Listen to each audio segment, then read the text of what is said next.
Hey guys, it's Ted Bogert. Welcome back to the TED Show. I'm so excited to have this returning guest, a dear friend of mine. He has not been on the TED Show in quite some time, but he's back doing some really cool things. It's the one and only Niel Guilarte. Niel owns Wildstyle Media LLC, and he is a content creator, videographer, just a creator all over the place. Like he just does great work. He coaches people, he helps people out with their content creation, their podcasts, and we're here to get an update from him and learn some of the cool things that are going on in his life. Welcome back, my friend. How you doing? Thank you. I'm doing so well and so happy to be back. It's been a few years, Ted. I think maybe 5 I or know. more. I can't. It's been probably 5 years. The show is celebrating its seventh year in August, so it's been a wild ride.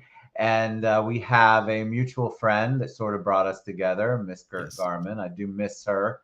Hugs and Yeah. kisses to her. And but I always loved your passion for what you do, and I loved how you could dumb it Thank down you. for even somebody like me. Because wow, it can be. I mean, what I'm doing right now is leaps and bounds what I did before. Yeah. But you do it real professional. So I want to talk about that. I want to talk about content creation, podcasting. Sure. But before we do, tell them a little bit about you and about Wildstyle. Yeah. Well, thanks. And I just wanted to say one little thing. Last time I was on your show, we were both decked out in suits, and I kind of like that we could be just our human selves on this round. Yeah, you know what? I'm home. I'm going to be in a shirt. You always look good. I, So listen, I'm Niel Guilarte. I'm really excited to be here. I'm now in Tampa, but I lived in Orlando from 1988 until about 2014, where I was the producer for the mayor of Orlando most of that time. Moved out to Tampa, started a business doing high-end video production. And at that time, podcasting was kind of the big deal. Started podcasting, made a documentary called The Messengers, which was sort of the first one on Amazon. I don't want to say the first, but I think it was. And that was kind of what really started the whole coaching and leaning heavier into content creation, where most of my career was just traditional video production. And then we moved back to Orlando briefly, which was when I was on your show. And then we ended up coming back to Tampa. So the past 5 years now, we've been back in Tampa. Have really moved into more of the virtual production space. So Mandalorian, LED backgrounds, the very, very high-end video. But I just kept seeing that gaping hole for everyone wanting to be a YouTuber or a video podcaster. And you said it best. Not everybody was doing it in a manner that was conducive. So they were fading out quickly. yeah. And so we started putting a lot of our focus there. So that's what I'm doing now. I just came back from NAB in Vegas, and that's why I wanted to kind of come on your show and share a lot of what the big brands told us about content creation. It is going to be the year of the video content creator. And so I wanted you and your audience to be one of the first, having just got back from Vegas just a few weeks ago. So talk about the Vegas. That must be what the biggest show, the big industry gathering. Yeah, NAB is the National Association of Broadcasters. So pretty much anyone that has a video company or any interest in video or content goes there to meet with the brands. And then you get a very unique time to touch and feel the new toys, and then also get a lot of feedback on what's coming in the future. So give us a little insight, because I'm always fascinated by that. I think people are still afraid of video. It's hilarious to me, and it's not that I don't. I do have respect for them, but I'm like, it's just not that hard. You don't have to be perfect. People really feel like they have to be perfect. So we'll get to that in a minute, but I'm dying to hear some things that you brought back, because if this is the year of the video creator, the video content creator, I want to hear more. Yeah, I mean, honestly, Ted, you are sort of been doing it way before it was what it is, which is to just use video as a primary medium, and then you could strip the audio and make your regular podcast.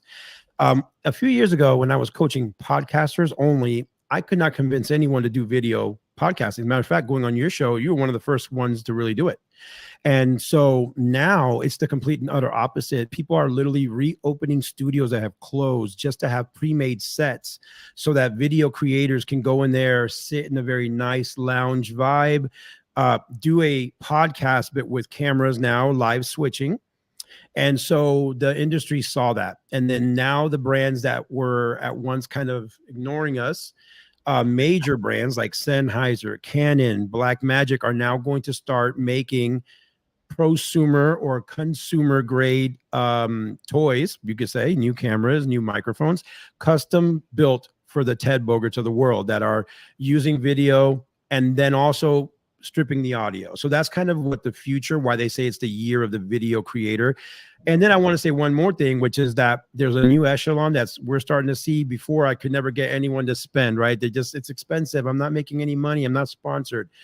We're seeing a unique trend now where people are saying, well, now that everyone can do it, I'm going to invest and start using higher end cameras, better sets, professional lighting, which I love because it's reintroducing them to the world of pro video. And so there is this unique little trend, and it is as of now a trend, but I foresee it becoming pretty normal, of investing a little more in yourself, if you will, and not just getting by with the minimum, even though you can, if that makes any sense. Well, I think that's a good point. I think part of the problem was, from my experience, is that there were a lot of people who said they understood how to use the equipment, they were good at video creation, they could edit, and it ended up being a lot of shysters. And so people spent a lot of money and got burned. And so they were fearful a little bit, me included, of going with somebody who's promising all of this stuff. And then I see the final take and I'm like, oh my God, I could have done that with my eyes closed and maybe done better, or left it alone and used the raw footage and it would have been better. So it's a combination. It's a combination of investing in yourself, but it was also, there were a lot of people out there, which I feel like we've weeded out. I feel like most of those people have realized, okay, I can't be a shyster for too long. Because talk about the time consuming. So there's all these apps, there's all of these different things that you can do. I like StreamYard because it's simple. And once you learn it, it sort of almost looks like it's a newscast or it looks amazing. But there's plenty more I could do with it if I learn. There's plenty more I could do if I had multi-camera, if I understood editing better. So talk a little bit about that, because I think people don't realize how much time you put into that when you're doing your business. So I'm in that, I find myself in this position every 5 years, in that position where technology catches up so much, it almost hurts my business. And then my only way to grow and to further help is for me to embrace what is kind of biting at me.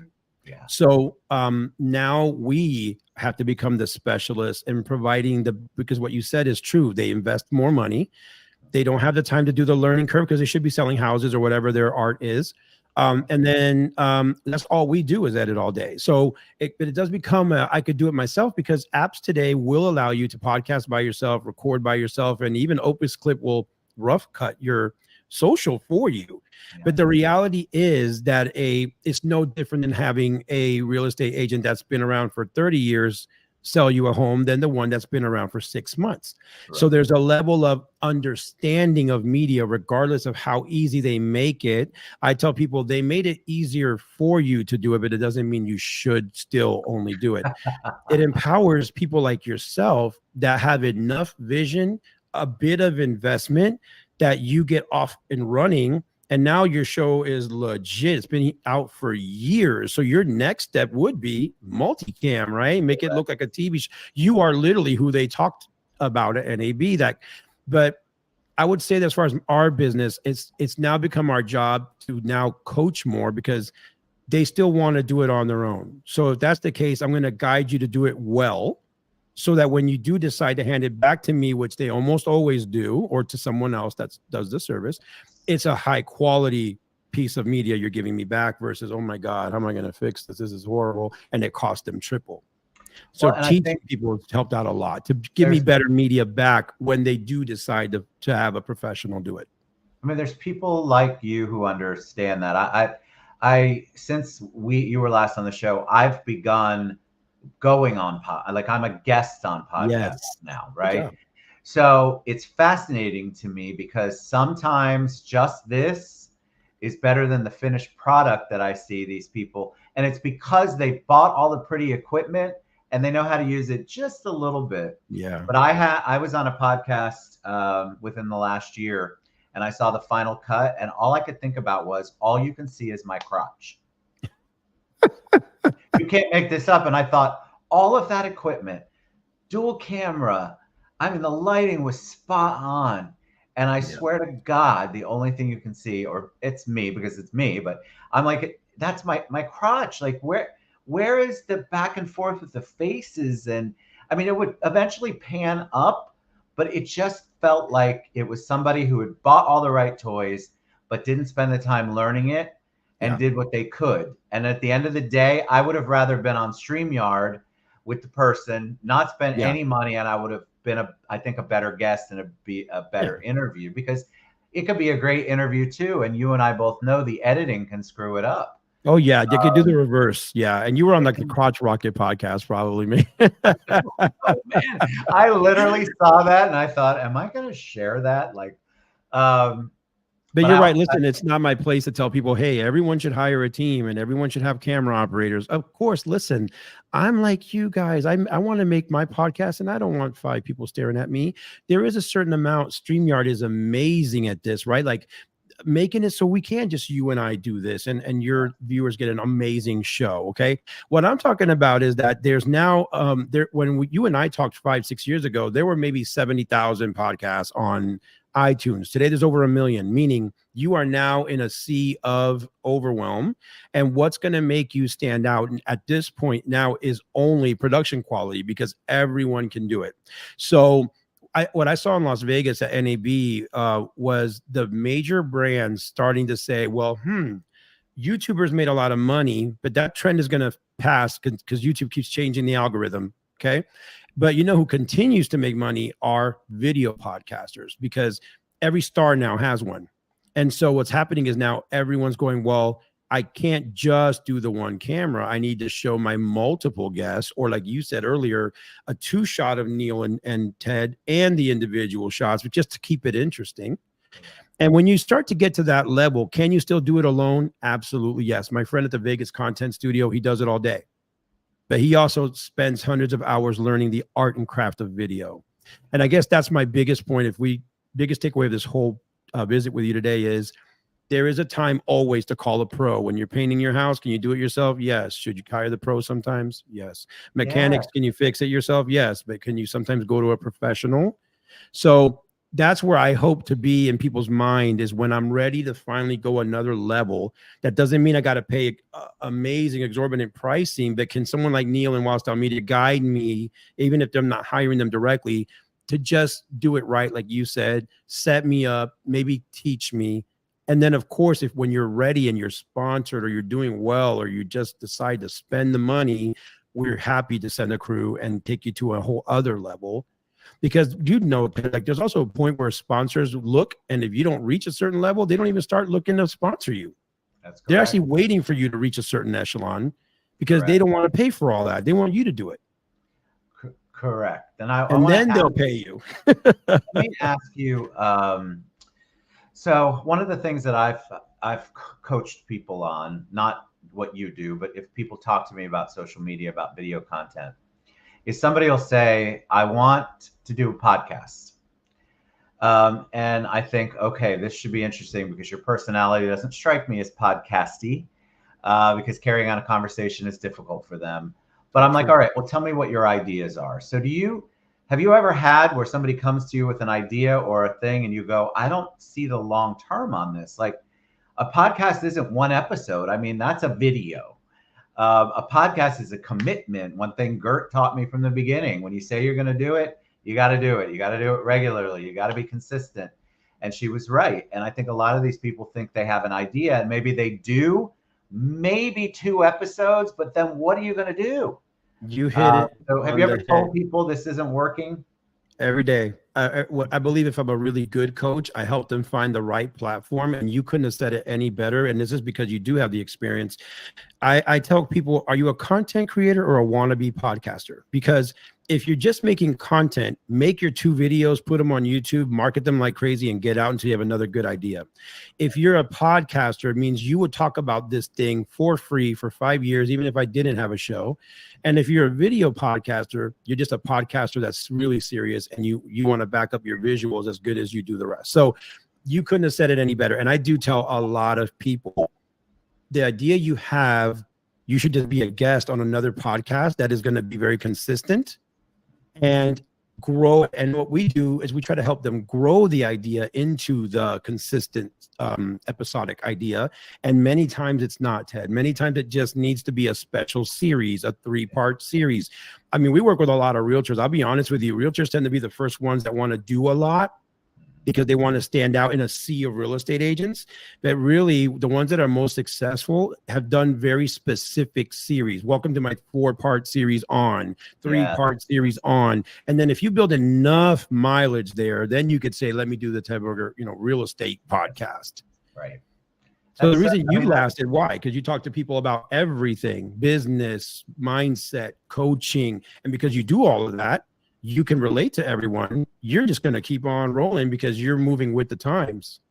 Man, I'm trying. Thank you for that. I mean, at some point, my goal in the next year is to expand the show. I've waited for a long time to do it. I think I've got my interview skills down pretty well. That's another thing. You go on a podcast and I'm a guest on a podcast and the person doesn't know how to ask anything but prepared questions. It just drives me crazy. And I'm thinking, how are you going to get through this? And the thing I always tell when I coach people on social media in general, people can tell fake, they can tell prepared. As well as I do, we don't prep anything here. Before we went live, I asked you a couple of things and you had no idea what I was going to specifically ask and how the conversation. But a lot of people think it's easy. And if their personality is someone who has to read a question and is thinking about the next question while the person's trying to answer, the audience can see it. It visually can see you not paying attention to your guests. And I find that another thing when I'm coaching people, like, are you sure this is what you want to do? Do you really want to interview people? Maybe just doing you is the best route for you. That just makes you a good coach. And like, to me, your next thing is take the show on the road. Yeah, you're that good. You're good live. You're good in person. You're good on camera. You're good.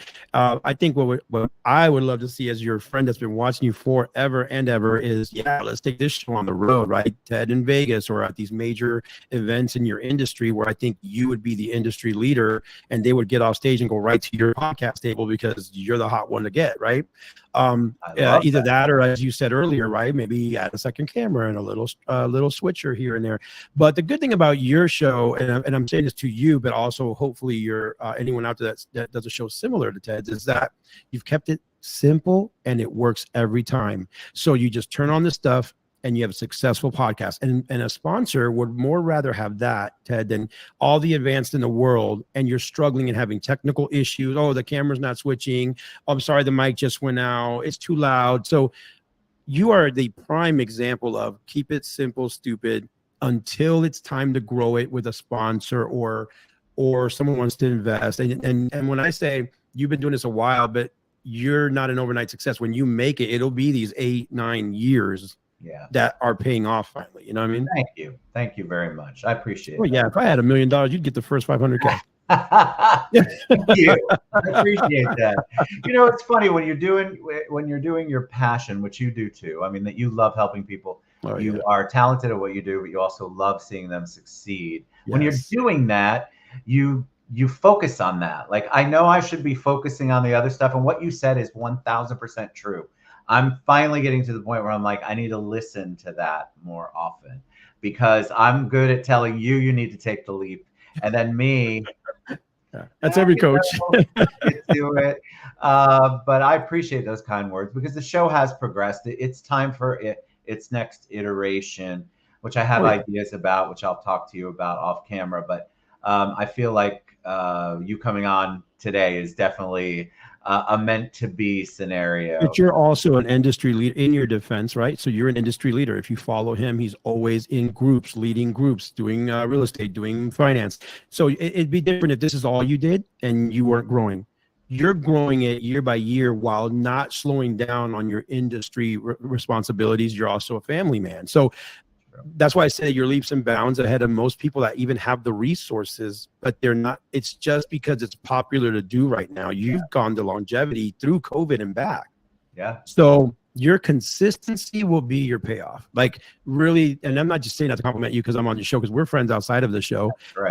And you can come to me anytime and I would tell you what I feel, but I say this also not just to compliment you, but to, again, anyone that's watching that does something similar or wants to, is this is the model to follow. Simple, consistent, right? Professional. The money's just if at that point, not when. It's just, okay, it's good. I mean, it's more like when it comes, sorry, not if, it's coming. So that's why I think you're so successful, but you're also an industry leader. And if someone's an industry leader and creating content, that's a double whammy. That's hard to do. You could have given up just being tired a long time ago. I watch you. I am tired, Neil, but I love what I do on all spectrums. So that's very kind. Thank you, my friend. And I want people to really engage you. I want people to take a look at your work, your website scrolling across the bottom there. But can you tell them the best way they can find out more about you and Wildstyle? Yeah, to wrap up, pretty much it's wildstylemedia.net. We are out of Tampa, but we go anywhere on green earth. We've gone everywhere and we continue to do so. But we are really focusing a lot on Orlando, Tampa, like the whole Central Florida market. My email is Niel, Niel, at wildstylemedia.net. And of course, our socials are at Wildstyle Media. I think the only thing I'd like to make sure I get in is just so that they get value packed, is to give just one or two very, very fast tips. I love that. That's because awesome. I love the questions and I love talking about the company, but you said it best. I win when I see someone win because they were able to get one nugget and apply it. Yes. And my thing is two things that I've learned. Like I had mentioned to you, I recently, lost my father, and it has really put things into clarity for me. My dad used to say, God made an earth, not a city for you to live in. And so what that meant was think globally. Stop thinking like you just want to dominate your local market or be someone in your local market, when today's technology allows TED to be seen in 92 countries. And I think, like, even though your show might be being seen in 92 countries, are you engaging the 92 countries? Right. Because you might find your investment from the Philippines because that guy loves you so much, but because you're not asking him, he doesn't feel like he's welcome to invest. So that's my first tip. We are in the first generation on God's earth that can market our little thing globally. The second thing is the world is changing so fast that you just have to start ugly and get your content made. And people like me, people like Ted that either coach, inspire, or produce for you, our job is to get you on the conveyor belt. Your job is just to have a wonderful idea and be coachable. Yes. And I think if you take away just that from today's podcast appearance, is to just start ugly but think global, because I think so many talented people get stuck because they're only popular in Vegas, they're only popular in LA. When really you probably don't realize you're very popular in Kentucky, but because you never say hi Kentucky on your show, they don't feel like they can say hi back. So open your doors to who's watching, look at your stats and say, hi, Japan, I noticed 9 of you are watching me. Yes. Because that one of those 9 can be your investor. I'll leave it at that. Right? I'll leave it at that. I love the tip I'd love to leave with you guys. Thank you for sharing that, because they could use those tips. And you're absolutely right. Global, if you're not thinking global at any of your businesses, you are missing out. But I love that second tip, because I have a lot of followers because of COVID, doing it international, having international guests. And wow, I need to be hi. Yeah, and inviting them for sure. Yes. Yeah, all right, brother. All I right. appreciate you so much. Thank you, Niel Guilarte. And you can find him at wildstylemedia.net or on all the socials at Wildstyle. Thank you, brother. I love you and appreciate you. Love you as well. God bless you all. God bless you, my friend. We'll see you guys soon. Bye, everybody.